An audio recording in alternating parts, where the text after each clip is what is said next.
आज म एसकेटी नेपाल प्रालीमा हाल उपलब्ध भइरहेका मेसिनरी औजारहरू कृषि मेसिनरीहरू के छन् भन्ने विषयमा चाहिँ जानकारी गराउन गइराखेको छु।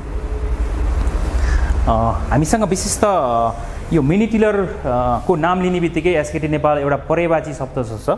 हामीसँग हाम्रो यो किसान भन्ने हामीसँग एउटा यो ब्रान्डको यो पेट्रोल मिनी टिलर हो भने तपाईको यसैमा हामीले तपाईको यो चाहिँ डिजेलको मिनी टिलर 7 हर्स पावरको हो भने यो चाहिँ 9 हर्स पावरको पेट्रोलको मिनी टिलर हो हैन।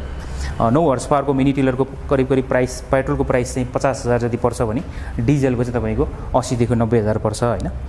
यो डिजेलको मिनी टिलरको प्राइस चाहिँ पेट्रोलको तुलनामा अलिकति महँगो हुन्छ, तर अलिकति हाम्रो यो तराईका जस्तो अलिक भूभागमा अलिक सम्म भूभागमा गर्मी ठाउँमा चाहिँ डिजेलको मिनी टिलर बढी उपयुक्त हुन्छ भने पेट्रोलको मिनी टिलरमा अलिक चिसो ठाउँमा साथसाथै तपाईको सुर्का सुर्की भएको ठाउँमा चाहिँ अत्यन्तै राम्रो हुन्छ हैन।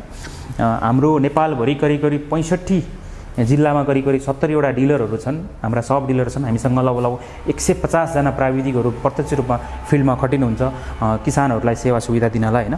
यो हामीसँग भएको यो एसकेटी किसान भन्ने ब्रान्डको हो। यो हाम्रो एसकेटी किसान भनेर आउँछ। यो चाहिँ हाम्रो नेपालमा दर्ता भएको ब्रान्ड हो। यो अत्यन्तै राम्रो अत्यन्तै गुणस्तरीय हो। यो गुणस्तरको नाम लिँदाखेरि यसमा चाहिँ हामीले 1 वर्ष पुरा वारेन्टी दिन्छौँ। यो चाहिँ 7 हर्स पावरको पेट्रोलको मिनी टिलर हो। यसको चाहिँ हाम्रो बजार मूल्य 50,000 रुपियाँ छ। यो हाम्रो बजार मूल्यमा चाहिँ नेपालको जुनसुकै डिलरबाट त्यही मूल्यमा तपाईँले पाउनुहुनेछ। यो चाहिँ हाम्रो यो इकोनोमी सिरिजमा यो हाम्रो सस्तो ब्रान्डमा हो, सस्तो कम्पनीको हो। यो चाहिँ तपाईँको हाम्रो पेट्रोलको मिनी टिलर यो चाहिँ करिब हामी यसको खुद्रा मूल्य नै तपाईँको 40,000 रुपियाँमा हामीले किसानलाई दिइराखेका छौँ। यो पछाडिपट्टि चाहिँ तपाईँको यो मकैहरू रोप्ने बिउहरू रोप्ने मेसिन हो। यो चाहिँ हामी पुस रो सिडर भनिन्छ यसलाई। यसले चाहिँ तपाईँको बिउहरू रोप्ने काम गर्छ, जस्तो भटमास मकै हैन, तपाईँको बोडीहरू सिमीहरू रोप्ने काम गर्छ भने यसमा तपाईँको मल र बिउ छुट्टै राख्ने नि आउँछ र यो मल मात्रै बिउ मात्रै राख्ने पनि आउँछ। यसै गरी यो चाहिँ हाम्रो ज्याप सिडर हो। यो अत्यन्तै पुरानो मोडल हो। यसले चाहिँ तपाईँको मकैहरू यस्तै बिउहरू रोप्ने काम गर्छ।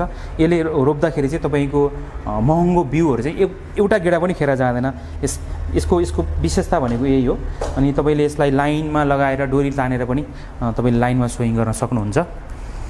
यस्तै गरेर हामीसँग अलिकति अझै राम्रो ब्रान्डमा जाने हो भने यो एसकेटी भनेर छ हामीसँग। यो चाइनाको उइमा भन्ने कम्पनीले उत्पादन गरेको मिनी टिलर हो। यो सम्भवतः चाइनाको 1 नम्बर कम्पनी हो। यो चाइनाको 1 नम्बर उइमा भन्ने कम्पनीले उत्पादन गरेको। यो हामी एसकेटी ब्रान्डिङमा लिएर आएका छौँ। यो चाहिँ अत्यन्तै राम्रो मिनी टिलर हो। यो चाहिँ हामीसँग 5.5 HP मोडलको हो हैन। यो चाहिँ तपाईँको करिब 65,000 रुपियाँमा यसको खुद्रा मूल्य रहेको छ।